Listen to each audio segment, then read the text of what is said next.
बता रही थी कि किसी भी नंबर को ज़ीरो से मल्टीप्लाई करो, ठीक है, तो वो ज़ीरो ही आ जाता है।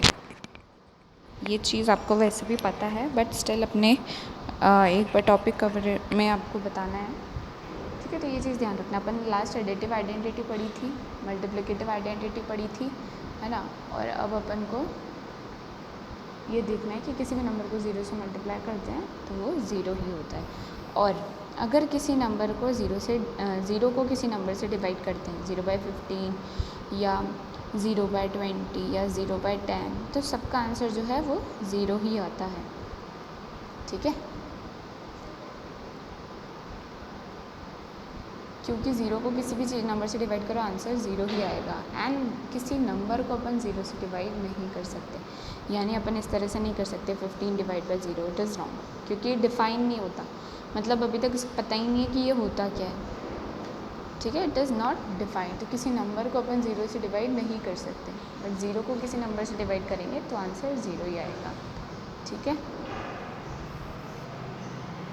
अब अपन नेक्स्ट एक्सरसाइज 2.3 की तरफ बढ़ते हैं, जो कि क्या कहती है कि किसी भी होल नंबर को अपन जो है एज अ डॉट रिप्रेजेंट कर सकते हैं, और उस डॉट से शेप बन सकते हैं लाइन, रेक्टेंगल, स्क्वायर, ट्राइंगल, ठीक है। स्क्वायर बन सकता है, रेक्टेंगल बन सकता है, लाइन बन सकती है, और ट्राइंगल भी बन सकता है। उनको डॉट्स में रिप्रेजेंट करना है। तो जैसे होल नंबर 1 है तो 1 को मैंने एक डॉट से रिप्रेजेंट कर दिया, ठीक है। 2 को मैंने 2 डॉट से रिप्रेजेंट कर दिया, तो एक लाइन में हो गया, या फिर ऊपर और नीचे भी कर सकते हो। फिर होल नंबर 3 है तो 3 के लिए एक लाइन बना दी 3 डॉट्स की, या फिर वर्टिकल लाइन बना दी 3 डॉट्स की, ठीक है। और इसी नंबर 4 है, 4 को मैं स्क्वायर में रिप्रेजेंट कर सकती हूँ, ठीक है। इसको सिर्फ एक ही तरीका है, क्योंकि इधर कैसे भी लगाओ ये स्क्वायर ही बनेगा।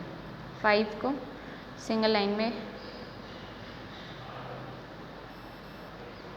ठीक है, या फिर ऐसे 5 डॉट्स।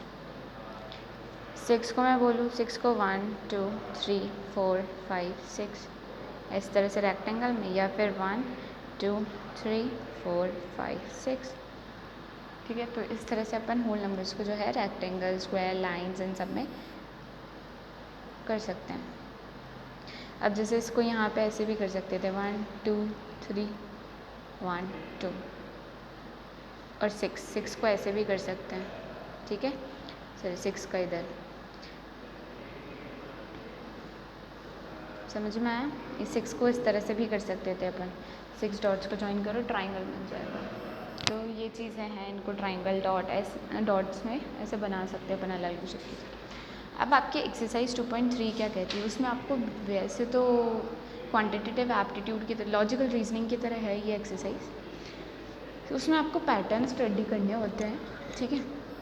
अब अगर क्वेश्चन है आपकी एक्सरसाइज 2.3 का क्वेश्चन नंबर 2, वो कह रहा है अगर product of two whole numbers का प्रोडक्ट जो है, product of two whole numbers क्या है, 0, ठीक है। Can we say that one और both of them will be 0। अगर दो होल नंबर्स का प्रोडक्ट 0 है, यानी उनमें से एक तो 0 रहा ही होगा, ठीक है, तभी तो आंसर 0 आएगा। और दोनों ही अगर 0 है तब भी आंसर 0 आएगा, 0 × 0 0, ठीक है। तो यानी ये एग्जाम्पल देके आप इस तरह से बता सकते हो।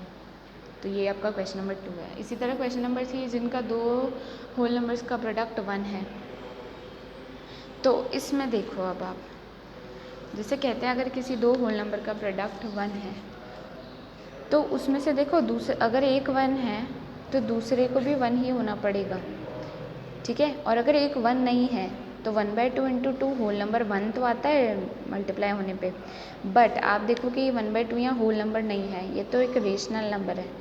तो किन्हीं भी दो होल नंबर को अगर मुझे मल्टीप्लाई करना है तो आंसर 1 तभी आएगा जब दोनों के दोनों ही 1 होंगे, ठीक है। तो इस केस में both of them will B 1, question number 3, ठीक है, both of them will B 1। समझ लेना ये क्यों 1 आया है दोनों के दोनों। और फिर तो आपको डिस्ट्रीब्यूटिव प्रॉपर्टी और पैटर्न स्टडी करके क्वेश्चन सॉल्व करने था। एक्सरसाइज 2.3 भी आपकी डन हो गई है इसमें, ठीक है। फिर tomorrow we will start the next chapter number 3। FA1 का सिलेबस तो आपका कंप्लीट हो चुका है। चैप्टर नंबर 3 अपन नेक्स्ट क्लास में शुरू कर देंगे, ठीक है। Thank you. इसका वर्क भेज दिया जाएगा, आप कर लेना कॉपी में, HW में करना है सारा वर्क। Okay, thank you.